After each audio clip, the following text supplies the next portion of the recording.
وقت اچھا بھی آئے گا ناصر، وقت اچھا بھی آئے گا ناصر، غم نہ کر عمر پڑی ہے ابھی۔ ناصر کاظمی ہمارے اردو ادب کا ایک بہترین، ایک بڑا شاعر ہے، اور ناصر کاظمی کی خوبصورتی یہ ہے کہ وہ چھوٹی بہر کا بڑا شاعر ہے۔ اسے چند لفظوں میں بڑی بات کہنے کا جو ہنر ہے، وہ شاید اس نے میر تقی میر سے سیکھا ہے، یا اس نے اپنے سے ایک طرح سے ایجاد کی ہے یہ چیز کہ اس کو اللہ نے بہت زیادہ اس میں ملکہ عطا کیا ہے۔ ناصر کاظمی کی بہت ساری غزلیں، نظمیں ہم تک پہنچی ہیں، اور جو ہم تک پہنچی ہیں ان میں دائم آباد رہے گی دنیا، ہم نہیں کوئی ہمسا ہوگا، اور دل دھڑکنے کا سبب یاد آیا، وہ تیری یاد تھی اب یاد آیا۔ تو ایسے ہی نہیں کہہ دیتا، آرزو ہے کہ تو یہاں آئے اور پھر عمر بھر نہ جائے کہیں۔ تو یہ ناصر کاظمی کا اعجاز ہے، وہ چھوٹی عام سی بات کو جس رومانوی انداز میں کہنے کا ہنر جانتا ہے، وہ بہت سارے شاعر اس سے محروم ہیں۔ ناصر کاظمی کو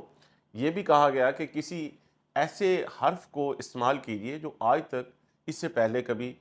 اس کو استعمال نہ کیا گیا ہو۔ اڑے، اردو زبان کا ایک لفظ ہے اڑے،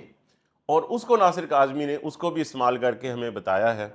کہ اڑے حرف بد نصیب ہے ناصر میری طرح،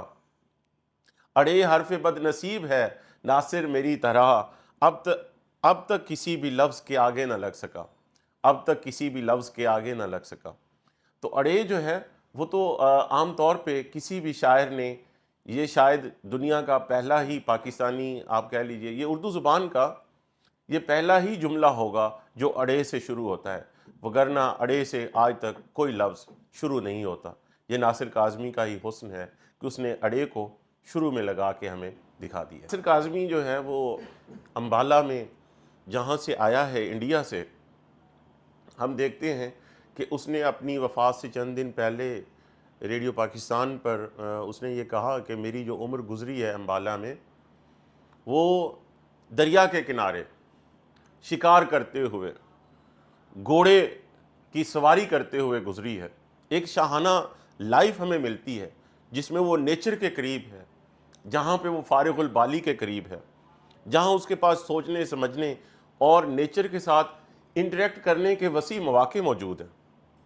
تو ناصر نے اسی کو اپنی لائف میں رکھا ہے، اس ریدم کو مرنے نہیں دیا ہے، اس لیے اس کی شاعری میں ہمیں ہوپ نظر آتی ہے، اس کی شاعری میں ہمیں ایک ولولہ نظر آتا ہے، وہ چند لفظوں میں بڑی بات کہنے کا ہنر جانتا ہے۔ یہی وجہ ہے کہ ہم دیکھتے ہیں کہ اس کی شاعری جو ہے وہ اس کا ثبوت ہے۔ اس کی جو کتابیں ہیں،